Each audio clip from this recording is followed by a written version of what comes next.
ఈరోజు రాజకీయంగా సీనియర్ నాయకులు మాజీ పార్లమెంట్ సభ్యులు ఉండవల్లి అరుణ్ కుమార్ గారు మీటింగ్ కన్వీన్ చేశారు. ఆయన ప్రధాన అంశం ఏంటంటే రాష్ట్ర విభజన జరగాలంటే శాసనసభ తీర్మానాలు రెండు పార్లమెంట్లో మెజారిటీ సభ్యులు దాన్ని ఆమోదించాలా, అప్పుడే చట్ట ప్రకారం విభజన జరిగింది. అది జరగలేదు కాబట్టి అన్కాన్స్టిట్యూషనల్, రాజ్యాంగ విరుద్ధము, అది ప్రజలకు తెలియాలా, దాన్ని ఈ దేశం గుర్తించాలా.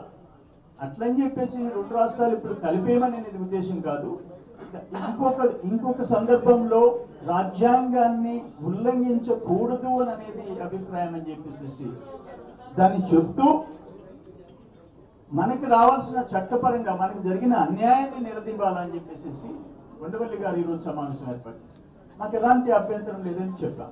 అని ఏమన్నారంటే కొత్తగా ఎన్నికయ్యే పార్లమెంట్, రాబోయే పార్లమెంట్ ఎలక్షన్స్, రాబోయే శాసనసభ ఎన్నికల్లో ఎలక్ట్ అయిన వాడు ఎవరైనా కావచ్చు, దీన్ని దేశంలో ప్రజలు గుర్తించే విధంగా రాష్ట్రం రాజ్యాంగ విరుద్ధంగా విడతీసినారు అని అనేది మెసేజ్ పోవాలన్నారు. We have no objection at all, మాకేం అభ్యంతరం లేదు. అట్ సేమ్ టైం ఈ రాష్ట్రానికి రావాల్సిన నిధులు హోదా మీద ఒకరిద్దరికి తప్ప ఎవరికి పెద్ద భిన్నాభిప్రాయాలు లేవు.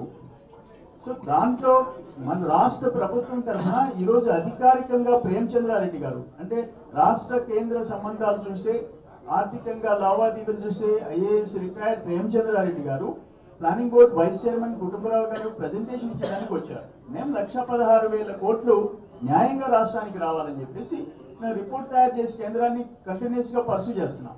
అట్లే పవన్ కళ్యాణ్ గారి ఆధ్వర్యంలో 75,000 కోట్ల రూపాయలు న్యాయంగా రావాలని చెప్పేసి ఫ్యాక్ట్ ఫైండింగ్ కమిటీ డిసైడ్ చేశారు. రెండు, లక్ష్మణరావు గారు retired IAS officers, IPS officers ఒక ఎక్స్పర్ట్స్ కమిటీ 1,03,000 కోట్లు అని చెప్పి తయారు చేశారు. కానీ కుటుంబరావు గారు చెప్పింది ఏంటంటే ఇంచుమించు 90,000 కోట్లు, 1,00,000 కోట్లకి పెద్ద మేము పంపించింది కూడా తేడా లేదు. కానీ మేము పంపించిన దాంట్లో ఈ రోజు వరకు రావాల్సిన పోలవరం బ్యాలెన్స్ ఇవన్నీ కలిపాము అని చెప్పారు. అంటే నేనేమంటానంటే ఇది ఆల్మోస్ట్ రాష్ట్రానికి కేంద్రం మోరార్లెస్ 1,00,000 కోట్లు ఇవ్వాల్సిన పరిస్థితి ఉంది. మోరార్లెస్ అనేది ఏకాభిప్రాయం, భిన్నాభిప్రాయం లేదు. అది ఇవ్వాల్సిన అవసరం ఉంది. ఒకవేళ కృష్ణారావు గారు అధ్యక్షుని చెప్పొచ్చు.